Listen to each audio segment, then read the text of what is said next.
There were lots of questions during an engaging discussion. I want to just ask you guys about your observation with writing and technology, especially the internet, because it seems like it's opened up the space for all kinds of writing. But for people who are looking for good writing, sometimes they're not quite sure where, because there is a lot of uncensored work or unrefined work in many ways. I don't know if I'm using the right language or term.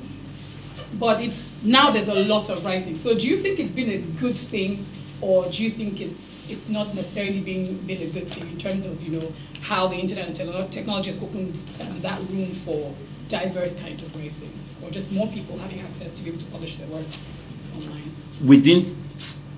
We had good writing even without the internet, right?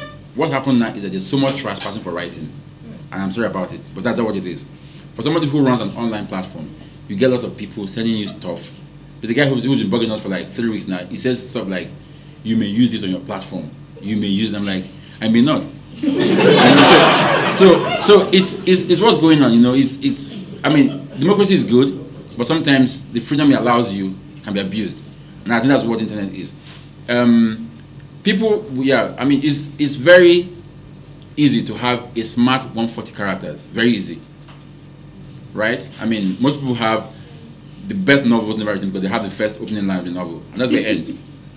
So what comes after this 140 characters? So you can do 140 characters once a day, and it's fantastic, but do an essay of 1,400 words is the problem. The immediacy of it is problematic for me, and people no longer have the time to catch a breath before they fire it off.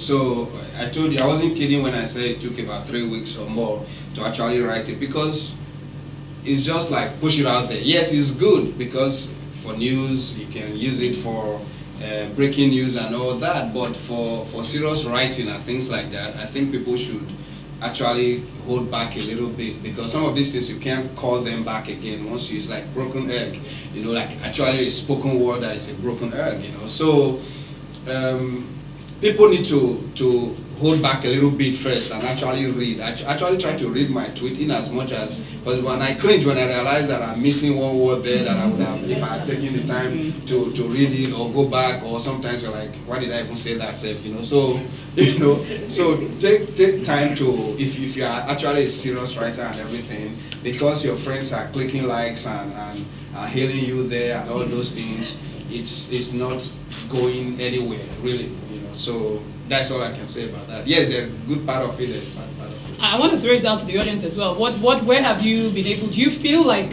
sort of the internet has given you a chance to find more interesting or dynamic work in some way, or you think you're just in a plethora of rubbish and you can't really figure out what to read? It's so painful that most people get kind of discouraged from reading stuff because they're just like, oh, I read this by this Nigerian, I read this by this Nigerian, I read this, they are just rubbish. They don't know how to write. And there's a reason why people have editors. But most people just throw their stuff out there and think, oh yes, it's very good. And then you have a few sycophants with a few thousand people following you. You have people saying, oh, this is so wonderful. You're the next show in cat, you're the next Achebe. Meanwhile, your stuff would not really make it on any level if it was going through the proper process. And this is the problem we have. A situation in which we can actually filter stuff and make it more wholesome for everybody. Because yes, access is important. You have a lot of the newspapers and the magazines and literary journals having websites and stuff, which makes it accessible to a larger audience than they wouldn't have. But the stuff they have online still go through the same processes that the traditional written stuff go through. And that's what a lot of these websites and blogs and all whatever lack. And so it's kind of a two-edged sword, as I said before.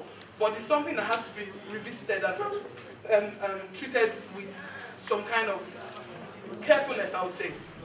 Apparently, guests were impressed, and there is a consensus that Nigeria needs more book reading events such as this. We need more of these things. We need to talk more about books. We need to have these discussions we are having here now. We need to have them more and more, because we keep complaining that the book is dying, people are not reading and all of that. So this is an opportunity to get people interested in it, and then to have it fun like this, have conversations. It's really a good thing.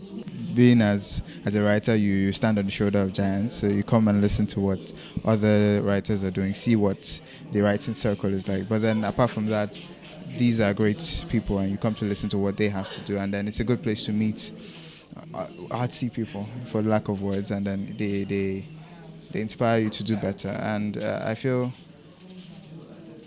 it's a wonderful initiative, and where else would I want to be than at a gallery, at a book reading? It's just a lot of things in one. It's a couple of things. One, the venue is very it's very attractive to cultural lovers. It's a gallery, it's a very impressive gallery. And two, the caliber of writers discussing today. And three, the general perception or the general acceptance in the arts today is really impressive. No, book readings are no longer things. Okay, some book reading. No, if you go to a book reading, you should expect, really good conversation and progressive work in the creative industry. I think in the first place, maybe the quality of the writers, also the promotion. So a lot of times I find that people would like to attend events like this, and people would like to talk to writers like this, but they don't have the proper forums, proper fora to do so. So yeah, this is. I think that's the difference between this and a lot of events. Perhaps this one may just inspire much more. Turnout was absolutely great. We're actually filled up to capacity.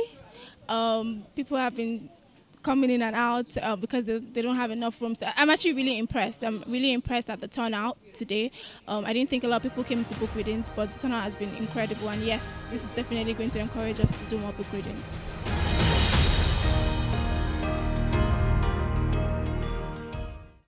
I hope you enjoyed that.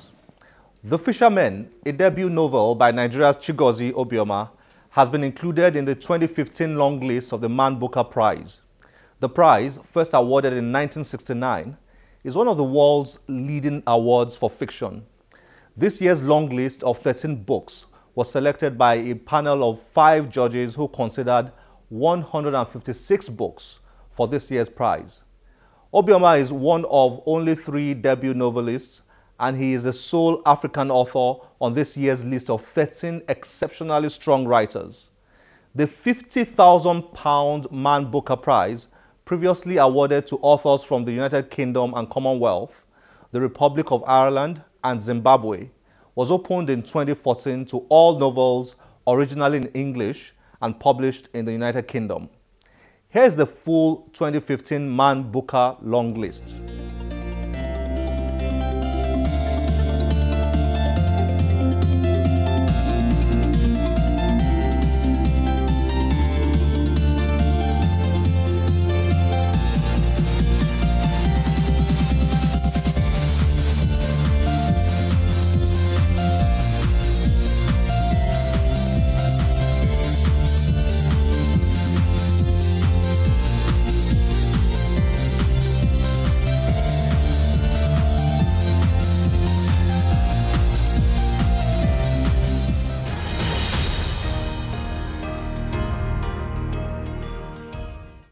I hope you have enjoyed yourself today.